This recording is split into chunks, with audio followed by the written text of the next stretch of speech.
and a very warm welcome back to Men's Health IQ. I'm Dr. Isabel Warren, and it's a true pleasure to have you here today. Today, I want to talk about a topic that might, at first, sound a little strange. We're going to talk about a measurement that might just be a better predictor of your lifespan and overall health than some of the numbers we've been conditioned to obsess over, like blood pressure. I'm talking about your grip strength. Yes, the simple squeeze of your hand might be a powerful window into your body's longevity and resilience. Before we dive into the fascinating science behind this, I want to make a special request of you.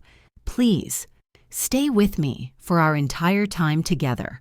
We'll start with a general overview, but the most important and truly life-changing information, the crucial steps for a path forward in your own life, will be revealed as we go.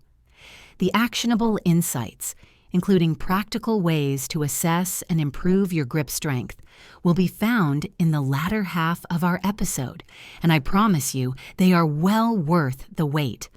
I want this to be a conversation. The topic of male health is so often a solitary journey, but it doesn't have to be. I'd love to hear your thoughts and any questions you have about this topic. Have you ever considered your grip strength as a health indicator? What are some of the exercises you do to build overall strength? I would love to read your comments below. Your questions and experiences help guide our community and can provide valuable insights for others who are listening. The historical and clinical significance of hand strength. For much of human history, a strong grip was not a metric for longevity. It was a matter of survival. From lifting heavy stones to build shelter, to wielding tools for farming and hunting, the strength of our hands was directly tied to our ability to live and thrive. Think of the calloused hands of a blacksmith or the firm handshake of a farmer. These were not just signs of a hard day's work, but of a life built on physical competence and resilience. Today, our lives are largely removed from these strenuous daily demands, yet the deep connection between our hand strength and our overall well-being remains. Modern medicine has begun to recognize the profound insights that a simple grip strength test can provide. Researchers are now finding that grip strength is a powerful biomarker, a measurable indicator of the state or condition of your body. It serves as a proxy for your overall muscular strength, and what we're learning is that muscular strength is a far more robust indicator of your health and future than we previously thought.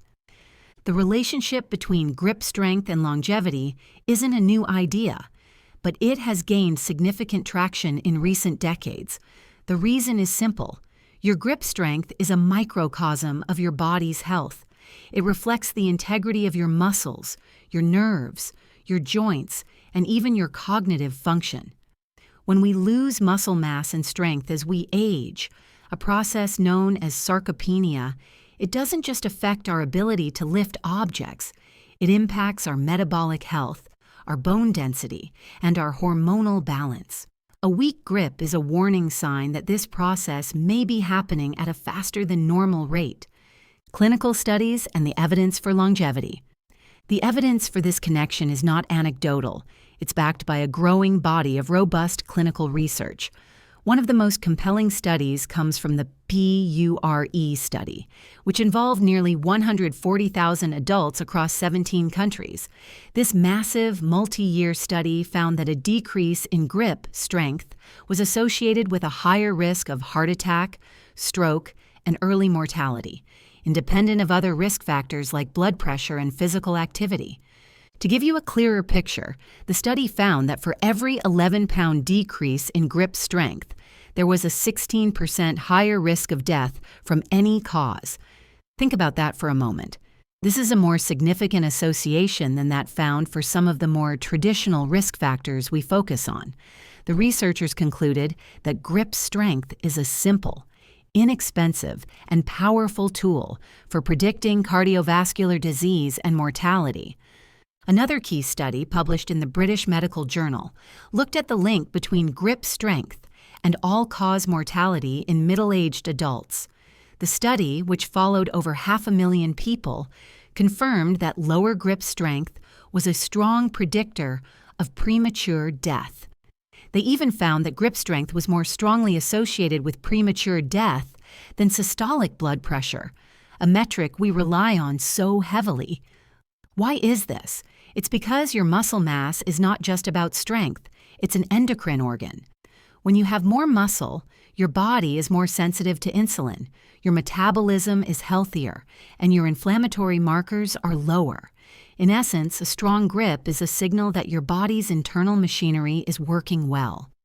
I'd like to ask you, what's a health metric you've been curious about but haven't seen much information on? Your questions are so valuable, so please share them in the comments below. In my clinical practice, I have seen these principles play out in the lives of many different men. It's truly incredible how often a simple observation can lead to a deeper conversation about a patient's health. I remember a patient I'll call David, a 62-year-old retired accountant. He came to me with concerns about his blood pressure, which was borderline high, and he was worried about starting medication. When I did his initial physical, I noticed his handshake was a bit weak. We measured his grip strength with a dynamometer, a tool used to measure force, and his score was in the lower range for his age. We had a candid conversation about the links between muscle mass, metabolic health, and blood pressure. Instead of immediately prescribing medication, we developed a plan focused on strength training, with a specific emphasis on exercises that would improve his overall strength and grip.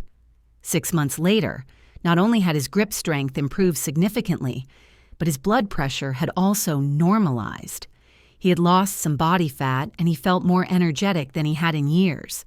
David's story is a powerful example of how focusing on a fundamental metric like strength can have a cascade of positive effects on seemingly unrelated health issues. Then there was a man I'll call Robert, a 75-year-old who came to me after a minor fall. He was otherwise active, but he was starting to feel unsteady on his feet. His grip strength was surprisingly low. We talked about how this was a red flag for his overall strength and balance. We integrated simple exercises like using a hand gripper and doing farmer's walks, walking while carrying heavy weights, into his daily routine. Within a few months, he not only felt more stable and confident, but he told me he was now able to open stubborn jars and carry in all his groceries in one trip. This wasn't just about a number. It was about reclaiming his independence and quality of life.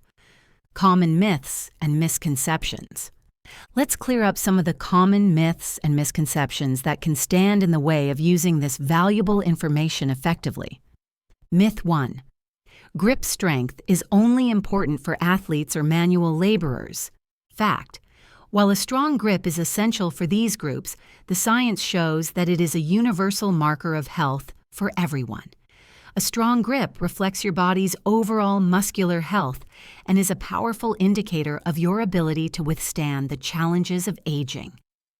Myth 2. If I have a strong grip, I don't need to worry about other health markers. Fact. A strong grip is a fantastic sign, but it is not a free pass. It is one piece of a larger health puzzle. You should always be mindful of other key metrics like blood pressure, cholesterol, and blood sugar, and a strong grip should be seen as a supportive factor, not a replacement for a comprehensive approach to health. Myth 3. You can't improve your grip strength as you get older. Fact. This is absolutely false. The body is incredibly adaptable, and a consistent, progressive strength training program can significantly improve grip strength at any age. In fact, studies have shown that even a few months of targeted training can lead to remarkable gains. Lifestyle integrations and daily practices. Now that we understand the science, how do we use this knowledge in our daily lives? It's about finding simple, actionable ways to strengthen your grip and, by extension, your overall health. Use hand grippers. These are simple, portable tools that you can keep at your desk or in your car. Squeezing a hand gripper for a few minutes each day is a fantastic way to build strength and endurance in your hands and forearms. Start with a light resistance and gradually move up. Farmer's walks. This is one of the most effective full-body exercises you can do. Simply grab a heavy weight in each hand, like dumbbells, kettlebells, or even grocery bags, and walk a set distance. This exercise not only builds grip strength, but also strengthens your core, shoulders, and legs. Towel hangs. If you have access to a pull-up bar, you can hang from a towel draped over the bar.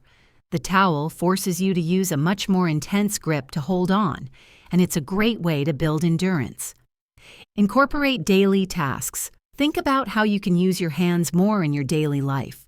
Squeeze a tennis ball while you're on a phone call. Use your hands to open stubborn jars instead of relying on tools.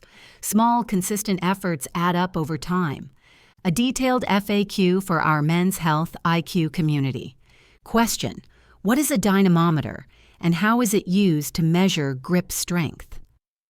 A dynamometer is a device used to measure the force or strength of your grip. It's a simple tool that you squeeze with maximum effort, and it provides a reading in kilograms or pounds. It's often used in clinical settings and research to get a standardized measurement of your strength. Question: what is a good grip strength score? A good grip strength score is relative to your age and sex. There are established norms and charts that you can reference to see where you fall.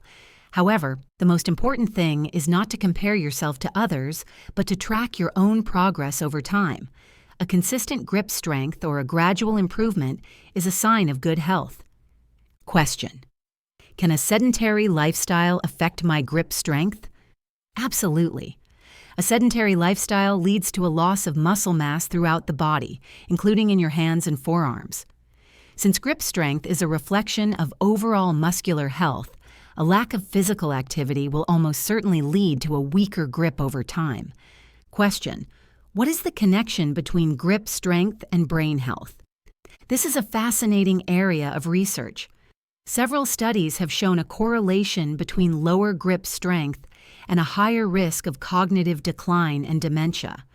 While the exact mechanism is still being studied, it's believed that grip strength is a good indicator of your body's overall health and the health of your nervous system, which is crucial for cognitive function.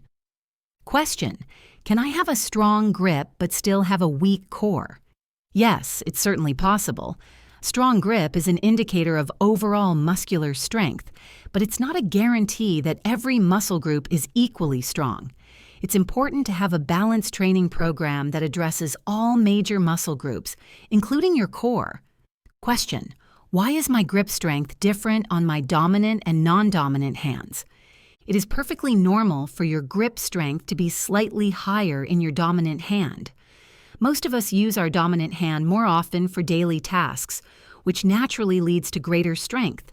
The goal is to work to balance the strength between both hands to prevent imbalances and improve overall function.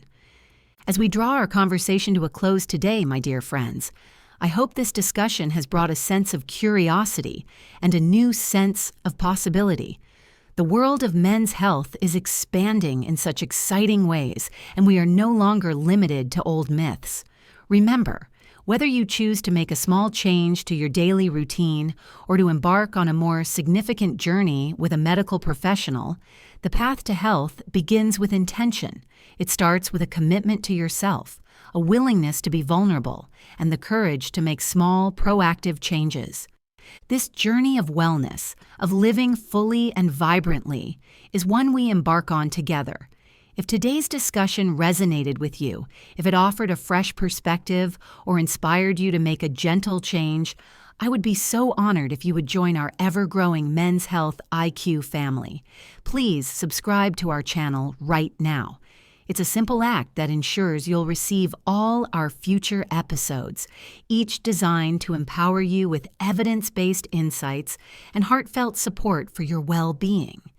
And if you know someone, a cherished family member, a dear friend, or perhaps a valued neighbor, who might also find comfort, inspiration, or valuable insights here, I would be deeply grateful if you would share this episode with them. Your sharing helps us extend our embrace, fostering a larger community dedicated to thriving at every age. Let's continue to support each other on this beautiful path. Thank you always for your precious time, your trust, and your unwavering commitment to your own health journey.